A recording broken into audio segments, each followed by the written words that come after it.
I like to think of it in sort of 5 silos. The first one is technology, and there's sort of technology optimism and opportunity that obviously everyone in the Valley sort of naturally gravitates towards. I would say the second one is business models. And I think you can have business model innovation. Business models are actually very interesting because suddenly you look at centralized manufacturing versus when you're, let's say, recycling, you're looking at decentralized manufacturing and much more localized manufacturing or demanufacturing, which allows for very interesting job impacts and local economy effects. The third one is policy.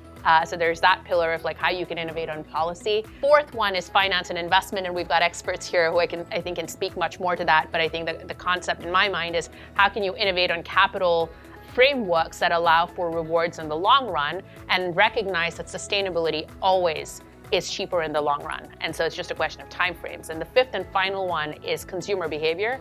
And so consumer behavior, how do you sort of both capitalize on changing consumer behavior? For example, the renting economy, where you're much more interested in optimizing resource utilization, which in the end has an effect on the climate. So just as an example. So that's my 5. When I think about climate change, is interesting because everything that is an optimization is actually really related to climate change. So I think about, when I just think about the supply chain, when I think about anything, if you use less energy, you're better off. And so the way that we think about getting the buy-in of big companies in general of everything they do is we make it more efficient. That's why they're doing it. A lot of people won't do solar because it's cheaper. The government is actually sponsoring solar in many ways and incentivizing it. They do it because it's cost effective for them when you actually add up all the cost structures to them specifically. Optimizing is a really important facet. If you optimize around energy or a constraint of energy, you will essentially create a lot of value. It could be in any sector, in any way possible, but it's an efficiency. It's a way of gaining and creating that efficiency, which means you can probably make more money doing it, which makes it an interesting incentive to move forward on. What we're really looking for in our investment thesis is for an overlap of what's good for the consumer and what's good for the world. And we think that there's a lot of power in that intersection.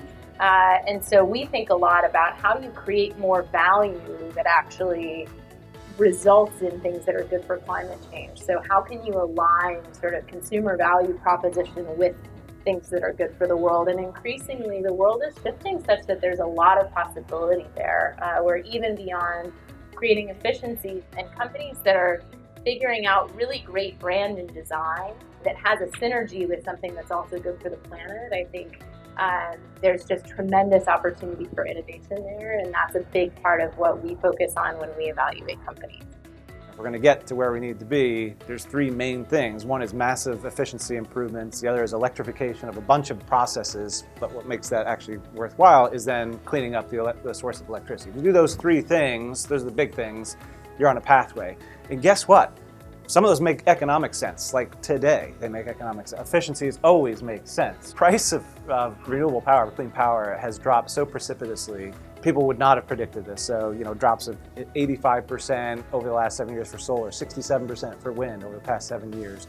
They're now striking PPAs for solar that are under 3 cents a kilowatt hour. That, like 5 years ago, no one would have said that. That is cheaper than coal today. That's cheaper almost than built coal, like just marginal coal. So it's shocking where the world has gone.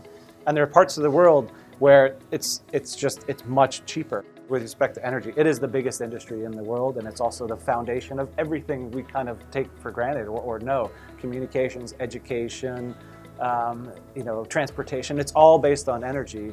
And just in the electricity infrastructure alone, it's like $48 trillion. It's trillion with a T is going to be required over the next 20 years to deploy this infrastructure. Well, if that's not opportunity, double-digit T, recognition that it's an important and opportunistic place, and a world that's now shifted to recognize that, I don't know what else is. So we're super excited.